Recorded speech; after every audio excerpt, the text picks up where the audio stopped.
An artery doesn't stop up, doesn't just stop, does it? It should continue down. Alright? So if you see an artery that is, what's the word we use? I always try to use the pathological word or the surgical word, yeah? There's a cut off there, right? But then also you see these other things here, like you can see these other things here. See, I'm saying other things here so I can get you to think about it. What do you think those other things are? What those other stringy things we see there? What we call that? You see, it's nothing that's trying to trick you. It's what you've learned in your pathology and anatomy. What are those? Huh? You ever hear about collaterals? Collateral circulation? Vessels? Yeah? So think about it. If you have a blockage in an artery, how does that limb survive? Yeah? And blockages obviously could be sudden, or they can be over a period of time, right? Agree? Yeah. The sudden blockage, we call that what? If you block off an artery right away, we say the patient has a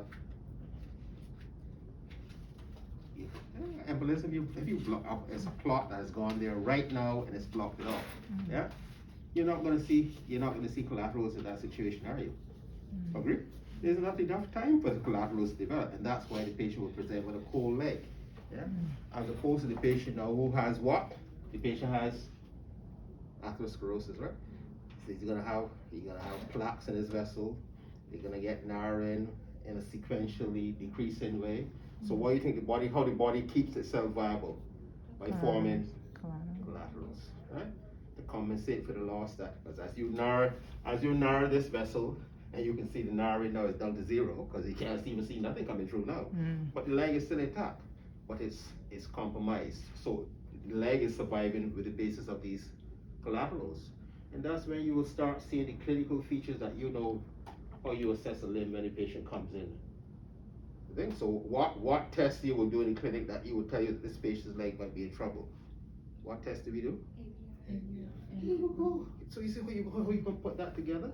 So you can know the patient, and then we know how we then grade it from whether it's normal, or we know when the patient is in trouble. What level we say the patient is in trouble? So that's the principle of doing that. So what you're looking at here is a patient who has obviously arterial compromise. Yeah? It is not in the acute setting, as I said. When you see, I'm showing you this picture now, but if you saw a picture now where the patient have a blocked artery and you don't see any collaterals, right away you're going to say that this is you see the patient has a sudden blockage of that artery. Agree? Because you won't see collaterals in that setting. As opposed to when the patient had a sequential narrowing of his vessel, you will go to see collaterals. So that's the difference you have to look at when the slide is in front of you. Alright? So it's showing you collaterals here. So right away you can say this patient is likely to have had atherosclerosis, and he obviously, you know, and then, well, how, because then the question will come to you is exactly what I asked you. Well, how are you going to assess this patient? You're going to ask him about, what sort of question you're going to ask this patient? You're going to ask him about, right, his comorbidities. Agree? They're important. You're going to ask him about, I'm going to use the pathological workup, but you're obviously not going to ask him. I'm going to ask about his collocation distance. But what are you going to ask him? You're not going to ask him that, right? I think it's easy. What will you ask him? And how far he can walk, right? Yeah. So there you go. So that's how you put that together. And then you're going to do your ankle brachial index. I assume you know what that is. All right.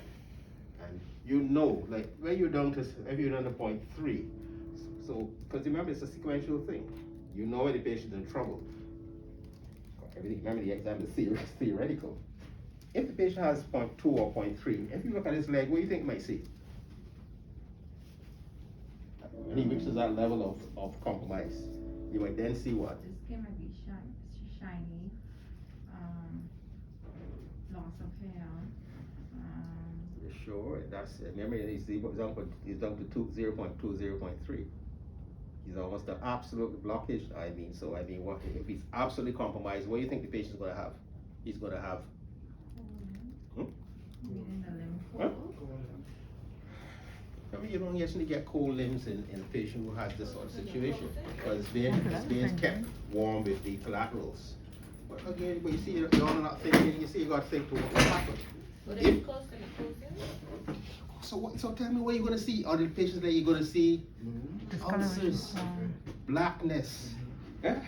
Pus, right? And how do you, and we know, if I say I could jump, obviously I can't show you everything one time, but we're gonna come to the picture that I'm describing here now, in the picture type one that you're gonna get. You might get this, somebody else might get the picture one to show you the type. So what type of lesion the patient you would say, how you differentiate those? If you see blackness as opposed to pus draining from a leg, you will see the patient has wet or dry gangrene. Agree? Mm-hmm. What's the difference? Gangrene is, when it's Because these are superimposed basic by- things that maybe we review it here, you know. I mean, these things you should be spitting out at me. You haven't done these things yet? No? Yeah, no, yes or no? Kind of No, everywhere. wet gangrene, I think is when, let me know say things. Wet gangrene is when you have, it's dry gangrene superimposed by bacteria or something. But so I mean, you see again now, what's your name? Higgs. Higgs. So Higgs, so remember again. So you see you have the situation here. So how you put that together now, what do you have? You have ischemia. Agree? So dry gangrene is ischemia. Wet gangrene is ischemia superimposed with sepsis. Or infection, if you want to use that word. Agree? Okay. Yeah? Mm. Yeah, that's all it is. Yeah. And we know we approach them differently from the point of view of if you have dry gangrene, you know that you can leave and let it demarcate and it will drop off on its own, right? Mm. As opposed to if you have wet gangrene, you know you have to intervene and treat that to stop the patient, killing the patient, the absolute thing, or ascending infection, right? So this is a patient who obviously has who had a compromised situation, and if they have, yeah, and you see last week I showed you, we had the box and I showed you the type of graphs we can use. So you see again, the question will encompass, everybody's not gonna ask the same thing, but I'm showing you a slide that somebody will show the x-rays, the arteriogram. Some will get the pictures of the foot with the ulcer or the draining toe or the black toe, and some is going to get the something else, right? Right. So we'll come back to that as well. So Dr. Barnum, yes, people go listen to this picture, right? yeah. Good. She just walked in, so you asked one of your colleagues. No, let me hear if they understand what I said to them. Yeah, because remember that's the guys. Remember you hear. I'm not okay. I'm the teacher here today. But if you don't understand, you try to say I don't understand. They say, oh, she's asking now because yeah, but because she just walked in, so I assume you didn't hear everything I said, right? Nice. So let's hear some. So ask Hicks next to you there. What I said about this, what is showing. You see, that's a good. I don't Hicks, do. Hicks, don't feel anywhere. Even if you don't get it, I will try to help you, right? But you see, this is what can happen in the exam because I want you to make sure you know it. So you tell her what I said there, Okay. and your own words. So I came, I didn't catch the first part, but I know you said that the curly lines is basically collaterals forming due to. But that's a secondary thing. Collaterals are secondary. The first thing that you have to have Blockage or. blockage. You have to have main blockage vessel. in an artery. Right. Agree? So, tell me your name again. Query. Query, yes, query. So if you have blockage in the artery, what the patient has, what condition, pathological patient, what thought? Pardon me? No, again, Oh, don't okay, talk in your that's throat. cool. Talk out. Peripheral arterial disease. There you go. All right. So peripheral arterial disease, and as we said, we know that can come in two forms, right? It could be sudden, if you get an embolus blocking up your artery right away. Agreed? Or it could be a situation like this whereby it's happening slowly. What happens to your vessels as we all get older? Well, most of us, yeah. What condition you call that? There you go. So you get that slow narrowing of the vessels progressively, and this is the picture you will get because you will get these sort of situations here. What is what these things are called? These are collateral arteries. Okay? Because you remember, as the vessel gets narrowing, the body needs food and energy, right?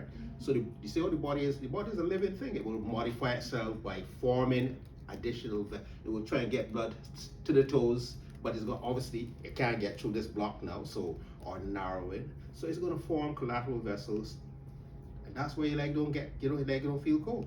Yeah, you're getting the situation and you then don't feel cold because it's still being vascularized.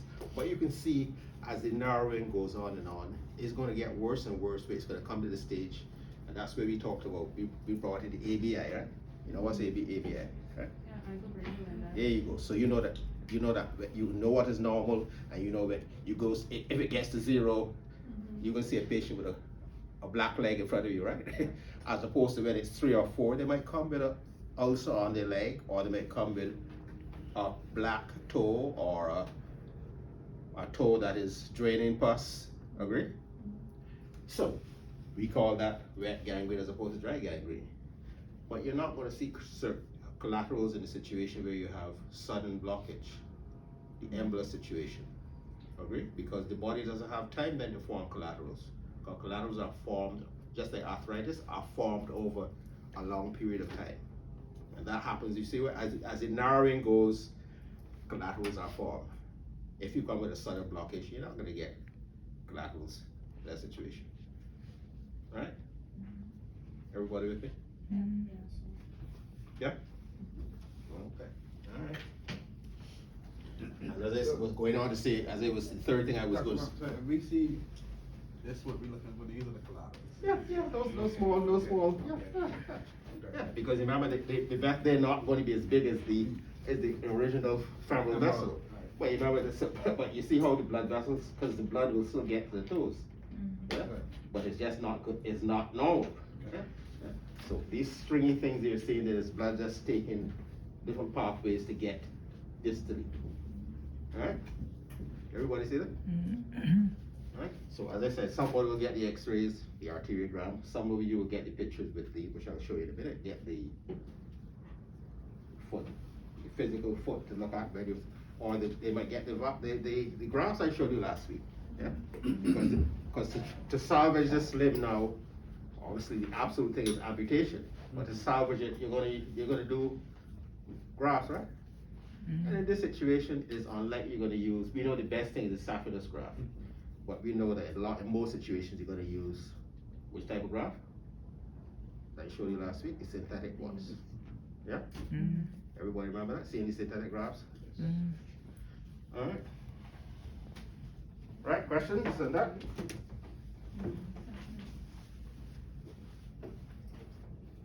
Okay. Now what about that here? And that is a green filter, well, IBC filter, There you go. All right. sorry. Good. So, query. Everybody recognize that? Yeah. You see it? Everybody recognize, or they don't see it? The little triangle looking thing. Oh, triangle. You see an umbrella-like thing there? Yeah. Yeah. And what does that? That tell them what it does, query.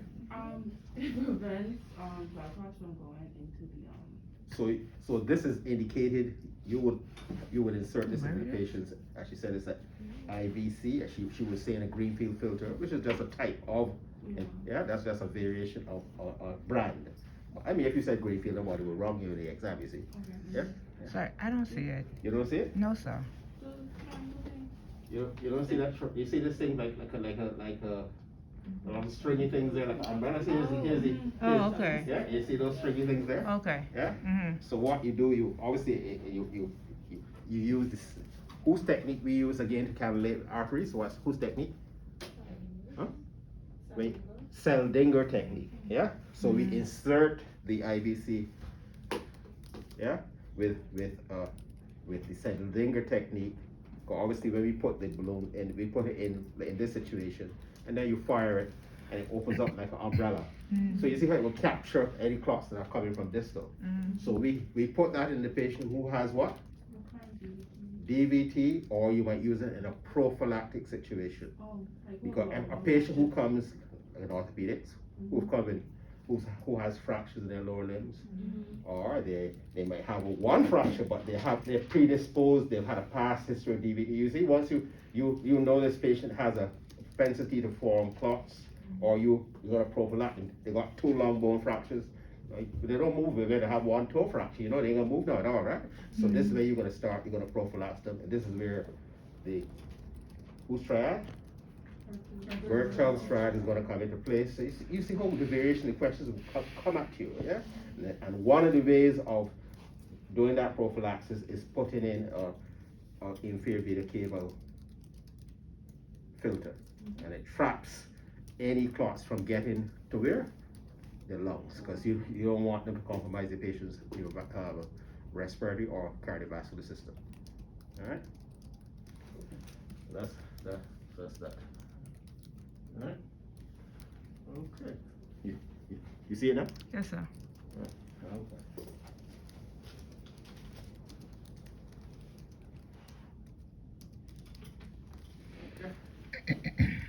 This is one.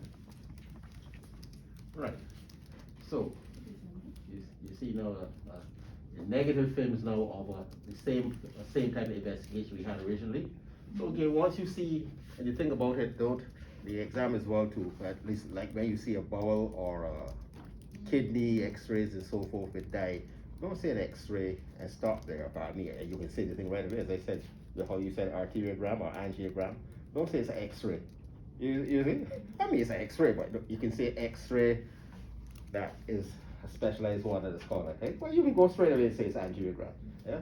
Likewise, when you see a bowel x-ray with barium in it or kidney with a dye in it to show you the stones, again, don't say it's an x-ray, because it's not.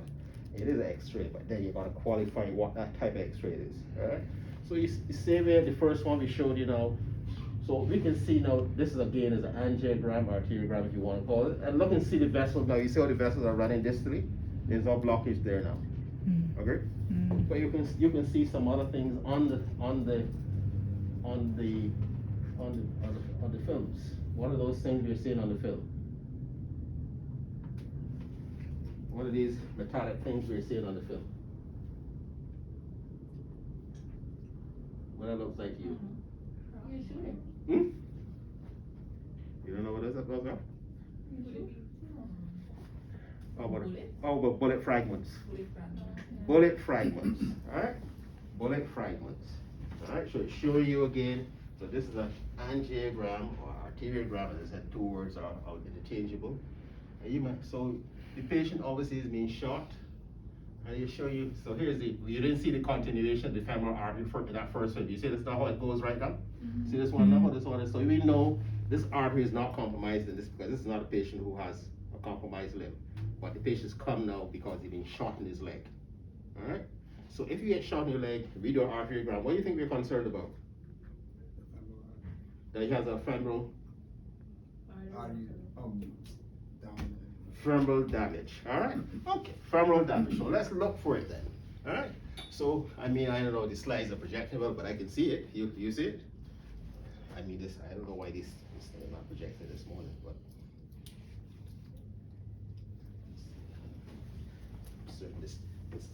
I told my assistant to charge this yesterday. I know it's charged, and I'm not sure why it's not pointing. It was pointing. It pointed earlier, right? Yes.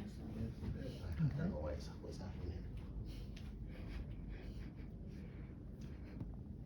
There we go. There you go.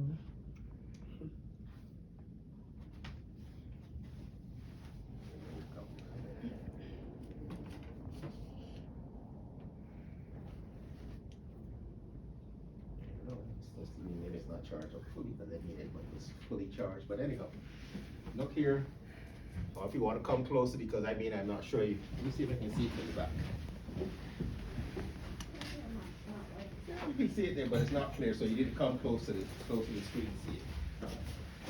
Look at this. Look at this film here, and you'll see something there. See something there? Oh, What do you see? What do you think that is? aneurysm. Aneurysm, right? There you go. So what type of aneurysm we'll call that now? Remember again, you see how we see the vessels running down, so the vessels are not damaged, and there's not Pseudoaneurysm. There you go. So that's an example of a pseudoaneurysm. Yeah? So how does a pseudoaneurysm form in this environment? Yeah, so remember the patient is being shot, he's being shot, so that tells you that and if he comes now, he has compromised distal pulses. What happens? You know, you have to look back now at the anatomy of the vessel. What's the anatomy of the vessel? What causes a pseudoaneurysm? As opposed to a true aneurysm. You see, so You see the exam what will happen? When you say a pseudo aneurysm, what I gonna ask you? Well, what is that? Different. Tell me what's the difference between that and a true aneurysm then. You see, so you must be able to tell me that, because remember, if everywhere you drop that word, you're telling me you want me to ask you about it. You see, so don't say something that you can't ask you, because he's gonna be asking you that. So you know what a pseudo aneurysm is? One.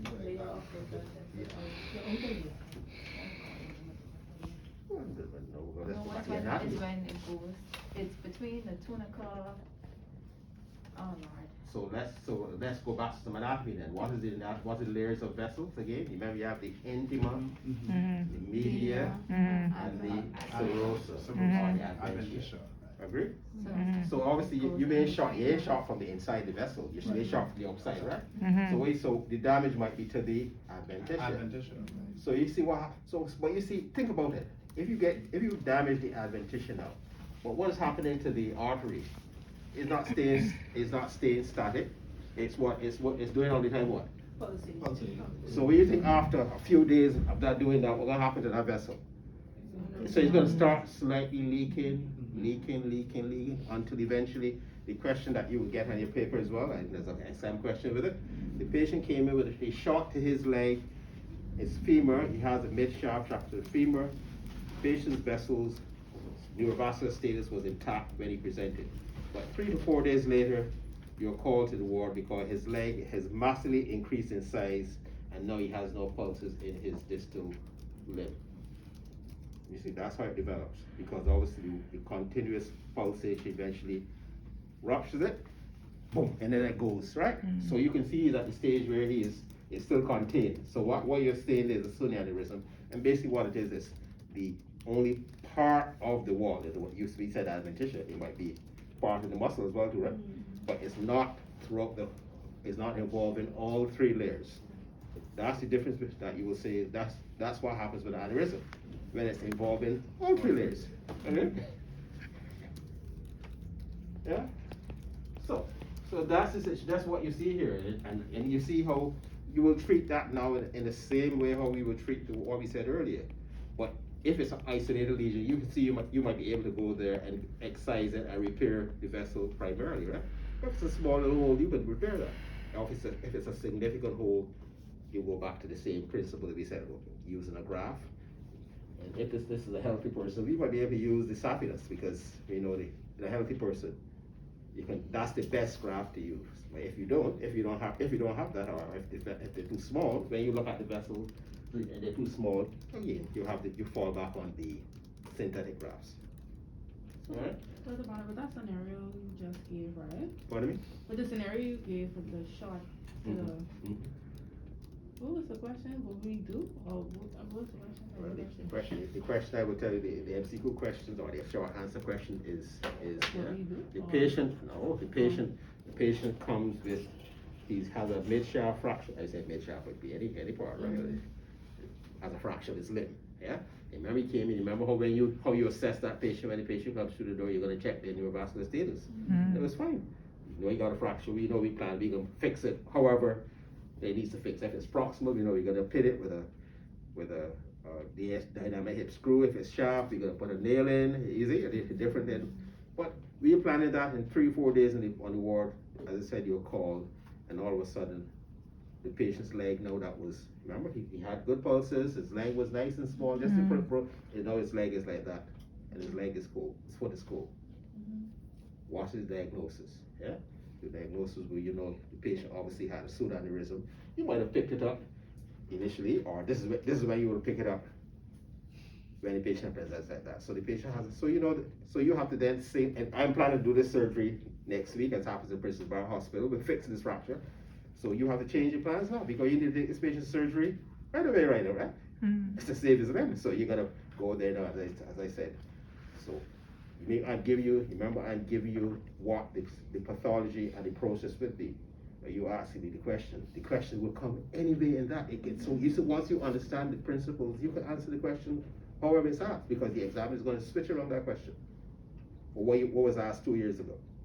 Yeah? But once you understand the principles, you can answer the question that is asked. Yeah? I do have a question in terms of your true aneurysm.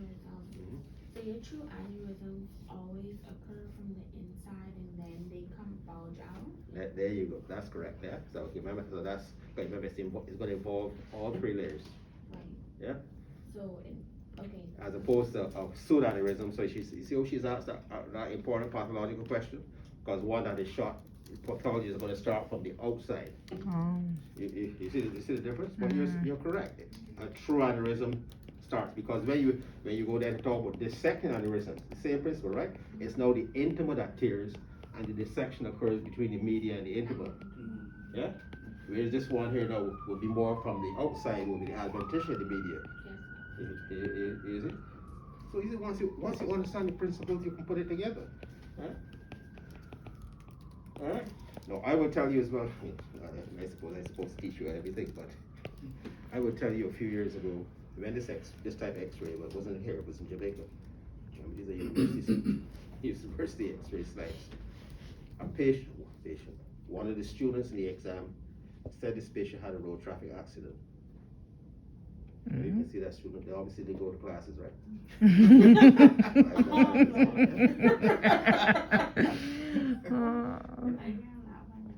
I mean, you see, so you see what will happen in the exam, and so obviously, remember, I'm not making up that story, that's what the student is telling me in the exam.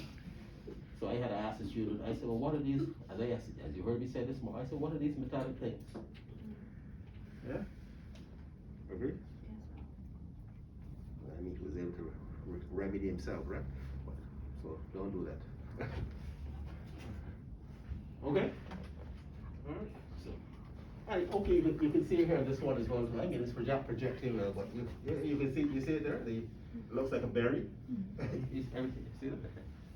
Obviously, in the exam, you're not gonna get a full thing. You only gonna get one, big up one, right?